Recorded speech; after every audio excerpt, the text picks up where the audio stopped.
परमात्मा यह एक विषय है जिस पर कोई भी चर्चा करना नादानी मात्र है। परमात्मा हमारी जानकारी से बहुत ऊपर है।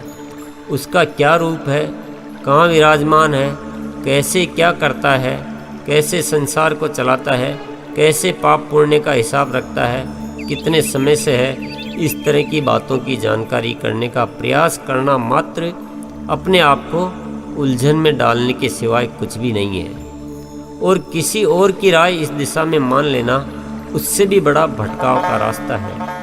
हाँ, यह पक्की तरह से कहा जा सकता है कि वह जो भी है, जैसा भी है, एक ही हो सकता है। वह एक से ज़्यादा हो नहीं सकता। इसके अलावा हम जितनी भी कल्पनाएं कर रहे हैं वे सब निराधार है। वह हमारे अधिकार क्षेत्र से बाहर की चीज़ है। उल्टा यह हो रहा है कि परमात्मा को जानने का प्रयास करने से हम दिशाहीन होते जा रहे हैं। हमको अपने बारे में जानने की ज़रूरत है और बहुत ज़्यादा ज़रूरत है, सतत ज़रूरत है। जितना जानते जाएं उससे और अधिक नया नया जानने की ज़रूरत है। सारे प्रयासों को हम इसी पर लगा दें तो बहुत श्रेष्ठ हो जाएगा। हमें जो भी करना है अपने ऊपर करना है, अपनी शक्ति को पहचानना है, उसका संवर्धन करना है और उसका सदुपयोग करना है। कुछ सृजन करना है, अपने आप को बदलते हुए श्रेष्ठ बनाना है। हम सारे ध्यान को इसी दिशा में केंद्रित कर कुछ करें तो बहुत अनूठा घटित हो सकता है। जिन बातों पर हमें कुछ नहीं करना है या कुछ नहीं कर सकते हैं, उनको जानने के प्रयास में ही सारा जीवन गुजार देते हैं। परमात्मा ने हमें जो इतना अतुल भंडार दे रखा है, उसको जानने में समय खर्च करें तो हम बहुत कुछ करने योग्य बन जाएंगे। ये नास्तिक बात नहीं है। परमात्मा है और उसकी कृपा की बरसात लगातार हम पर जारी है। हम यहाँ तक की बात जान और मान सकते हैं। इससे आगे परमात्मा की खोज करना या उसके बारे में बहुत गहराई तक जाने की कोशिश करना न तो संभव है और न उसकी आवश्यकता है। हम हमारे बराबर या हमारे नीचे के स्तर तक की बात जान सकते हैं, लेकिन जो हमारी हस्ती से बहुत ऊपर की बात है उसको जानना हमारे वश में नहीं है। जहाँ हमारी सारी समझ, सारा विश्लेषण, सारे तर्क समाप्त हो जाते हैं, वहाँ से परमात्मा की शुरुआत होती है। इसलिए परमात्मा के बारे में हम कहने लायक बिल्कुल भी नहीं है। फिर भी कोई इस दिशा में प्रयास करता है तो वह स्वयं को और दूसरों को मात्र धोखा देता है। परमात्मा है भी या नहीं, यह भी सवाल किसी के मन में पैदा हो सकता है। इसका भी प्रमाण तो कोई नहीं दे पाएगा, लेकिन एक बहुत दिलचस्प बात है कि जब इंसान ये मानता है कि परमात्मा है, उसकी हम पर बहुत कृपा है, हम परमात्मा के बच्चे हैं, हम केवल एक पात्र हैं जो अपना रोल कर रहे हैं, सब कुछ उसके निर्देश से चल रहा है, तो वह बड़ा आनंदित रहता है, निर्भर रहता है, निडर रहता है, निरअहंकारित रहता है। लेकिन जब जब वह इस बात को विस्मृत कर देता है, वह दुखों के साये में डूबता चला जाता है। जीवन एक बोझ लगने लगता है, अहंकार जीवन के आनंद को समाप्त करने लगता है। कोई भी ये प्रयोग करके देख सकता है। ध्यान रखें, बात यहाँ परमात्मा की हो रही है। हमने परमात्मा और अपने बीच में इतने लोगों को डाल रखा है कि उनको मानने में व्यस्त हो जाते हैं और परमात्मा को भूल जाते हैं। यहाँ बात समझने की है। हमने बहुत खूबसूरत कहानियाँ बना रखी है कि परमात्मा विभिन्न रूपों में हमारे सामने आता है। हम कुछ लोगों को ही परमात्मा का अंश मान लेते हैं। विभिन्न तरह की आकांक्षाएं मन में जगा लेते हैं। हम खुद परमात्मा से मिलने की, परमात्मा के साक्षात दर्शन करने की, परमात्मा से साक्षात आशीर्वाद लेने की चाहत में उसका स्वरूप निर्धारित कर लेते हैं। क्या दुनिया में कोई भी ऐसा इंसान है जो भौतिक रूप से परमात्मा से मिला है? और यदि कोई ये बात कहता है तो क्या उसकी सत्यता की कोई कसौटी है? जो सत्य है वह सत्य है। सत्य को स्वीकार करने में संकोच नहीं होना चाहिए। हम परमात्मा को मान सकते हैं, जान नहीं सकते हैं। हम परमात्मा को महसूस कर सकते हैं, देख नहीं सकते। हमारा कल्याण भी मानने से होगा, जानने से नहीं। हम परमात्मा की रचना को देख सकते हैं, परमात्मा को नहीं। हम उसकी भौतिक रचनाओं को भी देख सकते हैं और भावों को भी देख सकते हैं। इस जगत में जो एक से बढ़कर एक भौतिक रचनाएं हैं, उनको इस भाव से देखें कि ये परमात्मा की रचनाएं हैं, तो वह हमें अनगिनत रूप में सुंदर दिखाई देंगी। इसी तरह से उसके द्वारा रची हुई भाव दशाओं को देखेंगे तो हमारी सारी परेशानी हट जाएगी। जहाँ तक किसी व्यक्ति को परमात्मा के रूप में मानने की बात है, ये बहुत जोखिम भरी बात है और किसको कितनी जोखिम लेनी है ये स्वयं को निश्चित करना है। कोई व्यक्ति बहुत पवित्र बन सकता है, बहुत शक्तिशाली बन सकता है, बहुत कुछ सृजन कर सकता है, हर दृष्टिकोण से श्रेष्ठ बन सकता है, पर इसका तात्पर्य यह नहीं है कि परमात्मा का अंश है। वह परमात्मा की निकटता को शाश्वत महसूस कर सकता है, पर यदि कोई स्वयं परमात्मा है तो फिर निकटता का कोई प्रश्न ही नहीं होता है। जो स्वयं को परमात्मा बताते हैं, इसके पीछे क्या वजह है यह तो वे ही जान सकते हैं। या तो वे अपने आप को सत्य के इतना निकट महसूस करते हैं कि उनको ऐसा भ्रम होने लगता हो, या वे ऐसी कल्पनाओं में खो जाते हों, या लोग उनकी बातें ऐसे नहीं सुनते और मानते नजर आते हों तो अपनी बात पर मोहर लगाने के लिए उनको अपने आप को परमात्मा कहना पड़ता हो, या फिर जानबूझकर वे अपना प्रभाव जमाने के लिए ये हरकत करते हों। परमात्मा इंसान बनकर हमारे सामने आएगा, इस चाहत को त्याग देने में ही हम ज़्यादा सुरक्षित हैं। दुनिया में जादू टोने चमत्कार बहुत दिखाई देंगे, लेकिन जादूगर परमात्मा नहीं हो सकता। यदि जादूगर परमात्मा होंगे तो दुनिया में न जाने कितने परमात्मा घूम रहे हैं। ये सब तो परमात्मा द्वारा रचित बातें हैं। जाने कितनी विचित्रताएं, जाने कितना अनोखापन इस ब्रह्मांड में रचा है। सारे रहस्यों को कोई भी एक इंसान खोज नहीं सकता है। यदि कोई भी इंसान ऐसा कोई रहस्य खोज भी लेता है जो दूसरे नहीं जानते, तो इसका मतलब यह नहीं है कि वह परमात्मा है। हर रहस्य को जानना इंसान के लिए आवश्यक नहीं है। जो इंसान सामान्य रूप से अपना जीवन जीता है, किसी तरह की अनोखी बातें या अनोखे रहस्यों के बारे में वह नहीं जानता है, इसका मतलब यह नहीं है कि वह हीन है, या वह अपने जीवन को श्रेष्ठ तरीके से जी नहीं सकता, या वह परमात्मा की निकटता को महसूस नहीं कर सकता। बल्कि जो जितना सहज, सरल और सामान्य रूप से अपना जीवन बिताता है, वह परमात्मा की निकटता को ज़्यादा महसूस करता है। वह कोई भी शास्त्रों का ज्ञान नहीं रखता, वह ज़्यादा दार्शनिक बातें भी नहीं जानता, वह किसी कर्म कांड या तथाकथित धर्म का पालन भी नहीं करता। इसका मतलब यह नहीं है कि वह इंसान बहुत पीछे है या वह हीन है। कोई भी इंसान बीच के सारे इन पेचीदा रास्तों को छोड़कर बड़ी सहजता से सीधा परमात्मा से अपना संबंध जोड़ सकता है, उसकी निकटता को महसूस कर सकता है, उसकी कृपा की बरसात को देख सकता है। ये सारी बातें दूसरों से सीखोगे तो कोई भरोसा नहीं है क्या होगा। ये स्वयं प्रयास करो, अपने तरीके से करो, तो शायद एक क्षण में ही ये बात साबित हो जाए। परमात्मा तो हम नहीं बन सकते, परमात्मा कोई भी नहीं बन सकता। कोई परमात्मा का बनने का प्रयास करेगा तो उसकी असफलता निश्चित है, और यह भी निश्चित है कि वह परमात्मा से अपने आप को दूर करता चला जाएगा। हमें कुछ विशेष बनने की आवश्यकता नहीं है। हम जितने सरल, सहज और सामान्य होते जाएंगे, उतने ही परमात्मा के पास होते जाएंगे। विश्वास नहीं होता है तो थोड़ी जांच कर लें। 10-20 लोगों का निरीक्षण करो। कुछ ऐसे लोग जो अपने आप को बहुत विशिष्ट बनाए हुए हैं और ऐसे ऐसे कर्तव्य करते हैं जो कि दूसरे नहीं कर सकते। अपने आप को विभिन्न तरह के कर्म कांडों में उलझाए रखते हैं, बहुत सारे शास्त्रों का ज्ञान रखते हैं। और कुछ ऐसे लोग जो बड़े सामान्य से होते हैं, उनमें कोई अनोखापन नहीं होता, ज़्यादा कर्मकांड भी वे नहीं कर रहे हैं। सबकी अंतिम परिणति देखो कि किसमें कितना आनंद दिखाई देता है, कितना प्रेम दिखाई देता है। शायद आपको कुछ समझने में सुविधा हो सकती है। इसका मतलब ये नहीं है कि किसी को कुछ पुरुषार्थ नहीं करना है। पुरुषार्थ किए बिना कुछ भी नहीं हो सकता, पर पुरुषार्थ जटिल बनने के लिए नहीं करना है, जटिलता को समाप्त करने के लिए करना है। पुरुषार्थ परमात्मा को जानने के लिए नहीं करना है, पुरुषार्थ परमात्मा को महसूस करने के लिए करना है, स्वयं को जानने के लिए करना है। ऊर्जा को वहाँ मत लगाओ जहाँ हमारे वश का कुछ नहीं है, बल्कि ऊर्जा को वहाँ लगाओ जिसका करना हमारे वश में है। अपने अंतर की आवाज़ को सुनने का प्रयास करो, लेकिन वह तभी होगा जब थोड़ा बाहर से सुनने से उसको मुक्त करोगे। परमात्मा तो सहज रूप से हर वक्त हर एहसास में मौजूद है। जब अपने भीतर एक पवित्र प्रेम की झलक दिखाई देगी, वह परमात्मा की निकटता है। और तुम्हें क्या चाहिए? और कहाँ तुम परमात्मा को खोज रहे हो? अपने आप से प्रेम करो, अपने शरीर से प्रेम करो, अपने आसपास की हर चीज़ से प्रेम करो, पूरे माहौल से प्रेम करो। और जो आनंद का एहसास तुम करोगे, क्या वह परमात्मा की प्राप्ति नहीं है?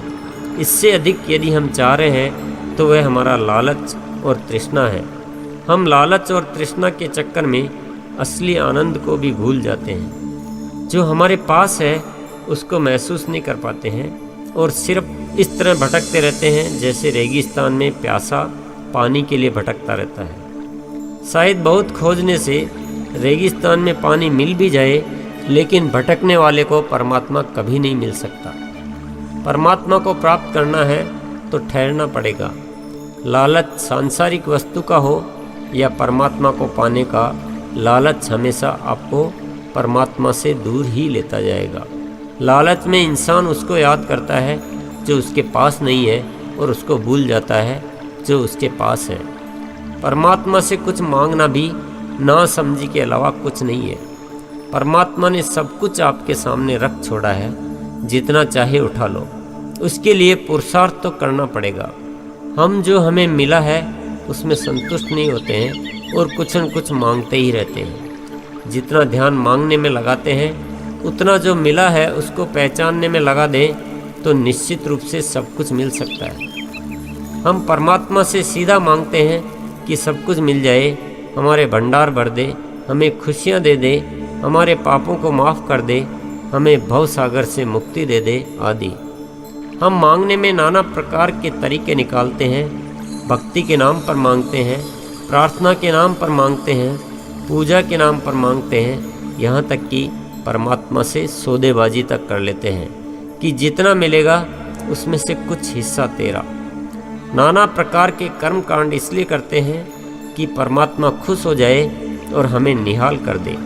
परमात्मा से कहते हैं कि हम दीनहीन हैं और तू बड़ा दयालु है, तू बड़ा शक्तिशाली है, हम पर कृपा कर।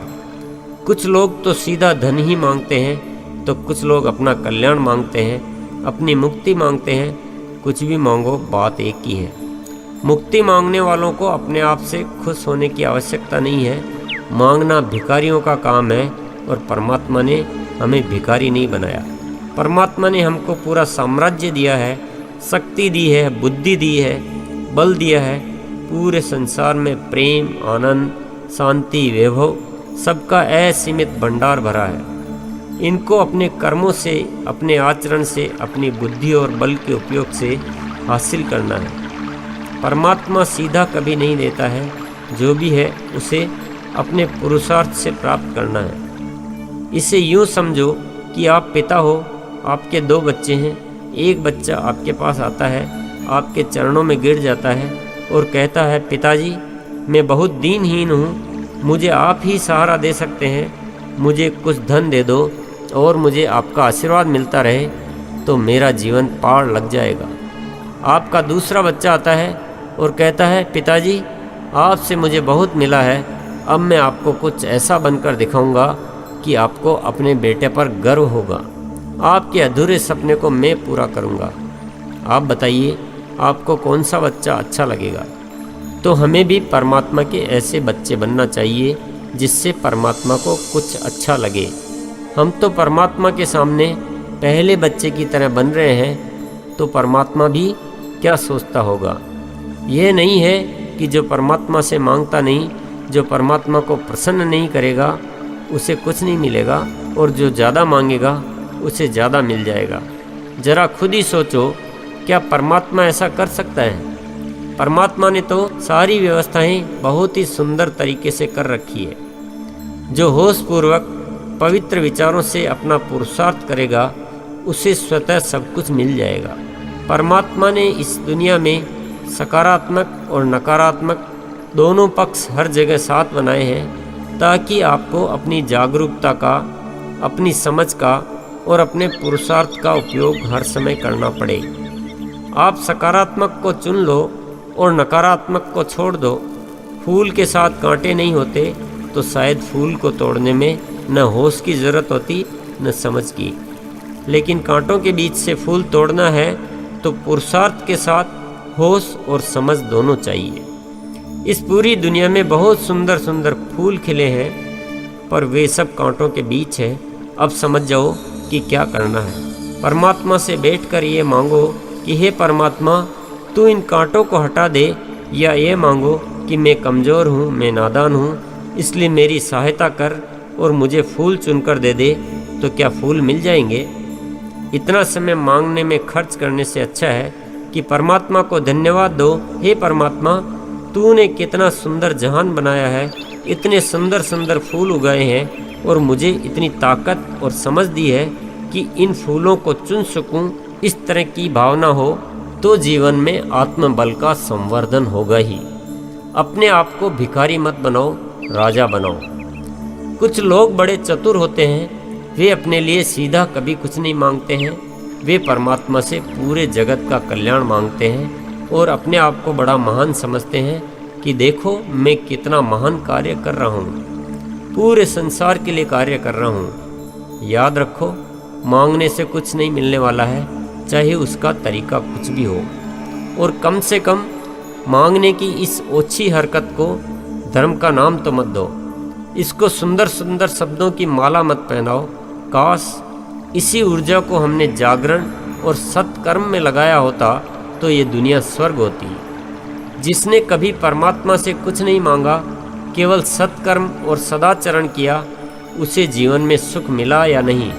और जिसने परमात्मा से मांगने में अपना समय खर्च किया और कर्म व आचरण पर ध्यान नहीं दिया, क्या उसे सब कुछ मिल गया? इसकी जांच करने से सब कुछ स्पष्ट हो जाएगा।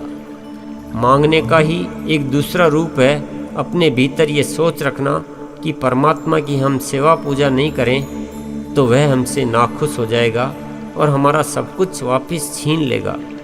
इस दृष्टिकोण से कुछ करना भी एक तरह का मांगना ही है। हम जब किसी इंसान को परमात्मा मानने लग जाते हैं और उससे कुछ मांगने लग जाते हैं तो हमारी दुर्गति होने से कोई नहीं रोक सकता। पूरी संभावना है कि वह इंसान हमारा शोषण करे। उसको तो अच्छे खासे डरपोक शिष्य मिल गए तो वह उनसे कुछ भी करवा सकता है। इसलिए इंसान कितना भी अच्छा लगे उसे इंसान ही मानो, यही समझदारी है। इसीलिए पहले ये बात स्मरण दिलाई गई थी कि इंसान को भगवान मान लेना बहुत जोखिम भरा काम है। जो हमें साकार रूप में दिखाई देता है, जो हमसे बात कर सकता है, जिससे हम मिल सकते हैं, वह सिर्फ इंसान हो सकता है। परमात्मा को साकार रूप में देखने की इच्छा मन में मत रखो। ये इच्छा ही हमें गलत रास्तों पर ले जाती है। उसको तो सिर्फ महसूस करना सीख जाओ, वह एहसास ही आपको आनंद के सागर में ले जाएगा। आपका सारा डर छिन्न भिन्न होकर बिखर जाएगा और आपकी आत्मा में अक्षुण्ण बल समाहित हो जाएगा।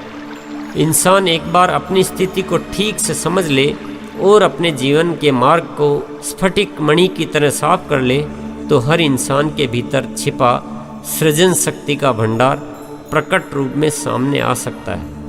लेकिन इंसान अपना पूरा जीवन दुविधाओं में गुजार देता है।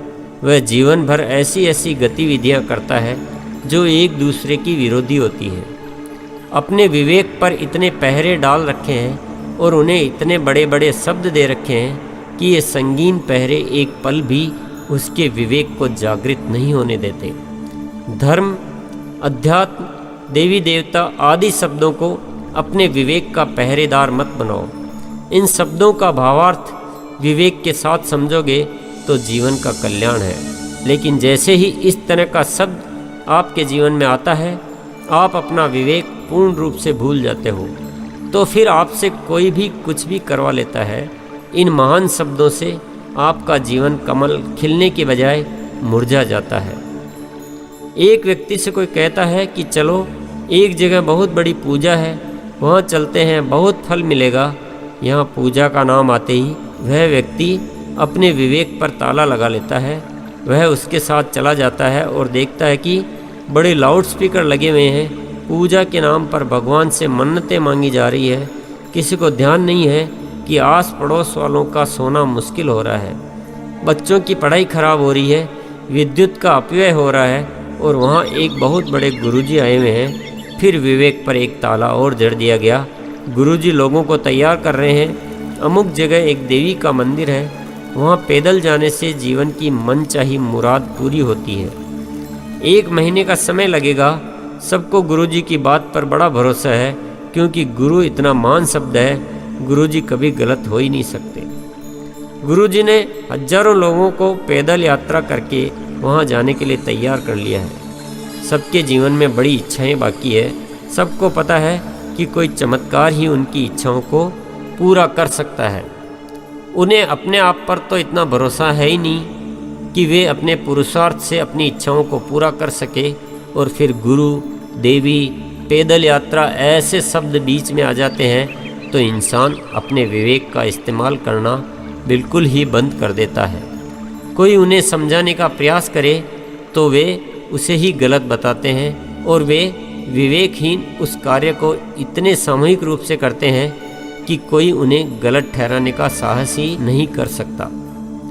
हजारों लोगों की भीड़ पैदल यात्रा के लिए प्रस्थान कर जाती है। बड़े जोर शोर से तैयारियां होती है। गुरुजी और देवी माँ की जय जयकार करते हुए शुरुआत हो जाती है। बड़ा धार्मिक माहौल नज़र आ रहा है, बड़ी भक्ति नज़र आ रही है, लोग बड़ी वाही वाही कर रहे हैं। लोगों की धार्मिक भावनाएं जुड़ी है तो पूरा प्रशासन इस व्यवस्था में लगा है। नेताजी को भी प्रसिद्धि पानी है, वे भी बड़ी रुचि दिखाते हैं। यात्रा की शुरुआत उन्हीं के हाथों की जाती है। पूरा रास्ता वाहनों के आवागमन के लिए 1 महीने के लिए बंद कर दिया जाता है। इससे बहुत से लोगों को असुविधा होती है, व्यापार धंधे का बड़ा नुकसान होता है। जो लोग इस यात्रा के लिए पैदल निकले हैं उनके काम का बड़ा नुकसान होता है। लेकिन हमारे देश में धर्म के नाम पर कुछ भी हो सकता है। रास्ते में खाना पीना सही नहीं मिलने से अनेक लोग बीमार हो जाते हैं, यहाँ तक कि कुछ लोगों की मृत्यु तक हो जाती है। गुरुजी पुनः सबको जोश दिलाते हैं, बोलते हैं यात्रा करते हुए मृत्यु को प्राप्त हो जाना बड़ी ही शुभ मृत्यु है। उस व्यक्ति के सारे पाप धुल जाएंगे, वह अगले जन्म में पुण्य का उदय होगा। बहुत सारी मुसीबतों के बाद यात्रा देवी के स्थान पर पहुंचती है। वहाँ भी बड़ी तैयारियां हैं, बहुत ज़बरदस्त धार्मिक माहौल है। लोगों का बड़ा विश्वास है कि देवी के दर्शन से उनकी मन्नतें पूरी हो जाएगी, कोई पीछे न रह जाए, इसलिए सब पहले दर्शन करने की होड़ में लग जाते हैं। इसी के चलते भगदड़ मच जाती है और लोग नीचे गिर जाते हैं। कई व्यक्ति अपनी जान से हाथ धो बैठते हैं। जब यह खबर फैलती है तो लोग वहाँ से निकलने की जल्दी करते हैं। उस चक्कर में और ज़्यादा भगदड़ मच जाती है और अधिक मौतें भी हो जाती हैं। इन सब बातों का कोई असर नहीं पड़ता है। हर वर्ष पुनः वही सब कुछ होता है। कितना भी किसी का बुरा हो जाए, कोई अपना मुंह नहीं खोलता है। परमात्मा से सीधा नाता न रखकर बीच के लोगों का आंख बंद कर भरोसा करने से कितना भी बड़ा अनिष्ट हो सकता है। बात आती है परमात्मा को याद करने की, परमात्मा में ध्यान लगाने की या परमात्मा में मन लगाने की। इसके लिए हमें कोई आकार दे दिया जाता है, क्योंकि बिना आकार के मन किस पर स्थिर होगा। पर ध्यान रखना, ये सब आकार चित्र मनुष्य द्वारा बनाए गए हैं, ये उसकी कल्पना है, उनमें बहुत ज़्यादा उलझकर मत रह जाना। हमें ध्यान लगाने के लिए कोई सहारा चाहिए, वहाँ तक ठीक है, लेकिन जैसे ही पता चलेगा कि ये मनुष्य की कल्पना मात्र है, वहाँ भी ध्यान लगेगा ही नहीं। इसके लिए बेहतर है स्वयं की गतिविधियों पर ध्यान लगाया जाए। ऐसी बहुत सारी विधियाँ सिखाई भी जाती है और कोई भी अपनी विधि विकसित भी कर सकता है। तो क्या परमात्मा को याद करने की आवश्यकता नहीं है? याद उसको किया जाता है जो अपने पास नहीं हो, और हमारे लिए ज़्यादा बेहतर है हर पल हम ऐसा एहसास करें हम सदा परमात्मा के निकट हैं। उन्हें अलग से याद करने की आवश्यकता ही नहीं पड़नी चाहिए। हम जिस दिन परमात्मा की निकटता को महसूस करने लग जाएंगे, हमारे सारे निर्णय, हमारा सारा आचरण, हमारे सारे कृत्य स्वतः सुधर जाएंगे। परमात्मा को आकार में ढालने की कोशिश मत करना। जैसे ही आकार में ढालोगे, परमात्मा से दूरी बढ़ जाएगी। फिर उसे याद करने के लिए बहुत मशक्क़त करनी पड़ेगी। लेकिन आप यदि उस परमात्मा को महसूस करना सीख जाओगे तो वह हर पल तुम्हारे निकट रहेगा। निकट ही नहीं बल्कि वह हर पल तुम्हारे जहन में रहेगा। निकट शब्द में भी थोड़ी दूरी है, कुछ अलग अलग है, कुछ अलग होने योग्य है, लेकिन हम यदि परमात्मा के बजाय परमात्मा पर केंद्रित हो जाएं, तो निकटता की भी आवश्यकता नहीं रहेगी, हम उसी में विलीन हो जाएंगे। कुछ भी मुश्किल नहीं है, जीवन में मुश्किल कुछ भी नहीं है। यदि हम मुश्किल पैदा नहीं करें तो हम पता नहीं क्या क्या खोजते रहते हैं, कहाँ कहाँ खोजते रहते हैं, क्या क्या आकांक्षाएं पाले रहते हैं। जो सहज है उसे विस्मृत कर देते हैं, जिसके लिए कुछ करना भी नहीं है, जो हमारे ही पास है उस पर विश्वास नहीं करते। हम हमेशा ही अपने आप को दीनहीन, कुछ अधूरा समझते रहते हैं। उसे पूरा करने के लिए बाहर से जाने क्या क्या उपाय करते रहते हैं, दूसरों से कुछ न कुछ मांगते रहते हैं, हमेशा डरे हुए रहते हैं। ये सब झंझटबाजी एक बार छोड़ कर देखो, सब आकांक्षाओं को छोड़ो, सब कर्म कांडों को छोड़ो, तभी तो अपने आप को देख पाओगे। अपने आप को थोड़ा दूसरों के प्रभाव से मुक्त करो, तभी तो परमात्मा को महसूस कर पाओगे। डरना बंद करो, तभी तो अपनी सत्ता पर विश्वास कर पाओगे। हमें बहुत कुछ करने की बजाय बहुत कुछ करना बंद करने की ज़रूरत है। जो स्वतः हो सकता है उसे भी समझने का मौका अपने आप को दो। अपने आप को सब चेष्टाओं से मुक्त करो, तो एक परमात्मा की आवाज़ आपको महसूस होने लगेगी कि मुझे क्यों ढूंढ रहे हो, मैं तो तुम्हारे मूल स्वभाव के रूप में हर पल तुम्हारे भीतर ही मौजूद हूँ। बड़े सवाल मन में आएंगे कि हम इतने कठोर प्रयास जो जीवन भर कर रहे हैं सब व्यर्थ हैं। इतने महान महान लोग जो हमें सिखाने का प्रयास कर रहे हैं सब व्यर्थ है। हो सकता है या तो सिखाने वाले खुद दिग्भ्रमित हो रहे हैं, या प्रक्रिया आगे से आगे चलती आ रही हो, या फिर वे सिखाना कुछ चाह रहे हैं और हम सीख कुछ रहे हैं। कहीं न कहीं तो भूल हो रही है, इस भूल को सुधारना ज़रूरी है। ये निश्चित है कि हम अपने जीवन में जो प्रेम, आनंद, सुख, शांति आदि लाना चाहते हैं वे तब तक नहीं आ सकते जब तक कि हम परमात्मा को महसूस नहीं करें। उसके बिना कितना भी प्रयास करो कुछ नहीं संभव हो सकता है। और यदि परमात्मा का एहसास हो गया तो बिना प्रयास के भी सब कुछ संभव हो जाएगा। पुरानी धारणाओं को तोड़ने में बड़ा डर लगता है या साहस नहीं होता है, तो दूसरा इसमें आपकी कोई सहायता नहीं कर सकता।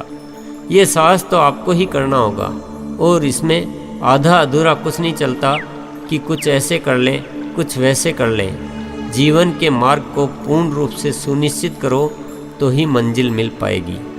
जिन लोगों ने परमात्मा को महसूस किया या एहसास के साथ जीवन जिया, उनमें निश्चित रूप से एक अलग ज्योति दिखाई देगी। उनका आभा मंडल पवित्र होगा, उनके विचारों व कृत्यों में श्रेष्ठता होगी, उनकी वाणी में परमात्मा का प्रसाद होगा, उनके कर्मों में दिव्य शक्ति होगी। हम ऐसे लोगों को परमात्मा या भगवान समझकर बैठ जाएं तो हमारे अंदर बहुत कमी रह जाएगी। हमें भी वही एहसास अपने भीतर लाना है जो उन लोगों ने पाया है। उससे कम पर मंजिल मिलने वाली नहीं है। यह मत सोचो कि उनमें कोई खास बात थी इसलिए वे उस एहसास को प्राप्त कर पाए। परमात्मा के एहसास के लिए कुछ खास चाहिए ही नहीं। एक सहजता, सरलता, सजगता और निडरता चाहिए जो हर किसी के पास है। किसमें परमात्मा का एहसास है और किसमें नहीं है, इसको जानने के फेर में पड़ो ही मत। यदि ये जानने के चक्कर में पड़ जाओगे तो उलझ जाओगे। कौन सही है और कौन गलत है, इसको जानने में ही जीवन गुजार दोगे, उससे होगा कुछ भी नहीं। दूसरे क्या कर रहे हैं इससे आपको कोई असर नहीं पड़ने वाला है। सबकी बातें भी आपको पूरी तरह समझ में नहीं आएगी। कभी कभी इन लोगों की बातें बड़ी अटपटी होती है। स्वयं में बोध न हो तो इनकी बातों का अर्थ का अनर्थ निकल जाता है। स्वयं में बोध होना अति आवश्यक है। कोई कितना ही महापुरुष, बुद्ध पुरुष आपको कुछ नहीं दे सकता जब तक कि स्वयं में बोध न हो। और कोई भी झूठा या पाखंडी भी आपको दिग्भ्रमित नहीं कर सकता यदि आपके भीतर बोध हो। परमात्मा के पास जाने का प्रयास मत करना। जाने की बात करोगे तो सीढ़ियाँ खोजोगे।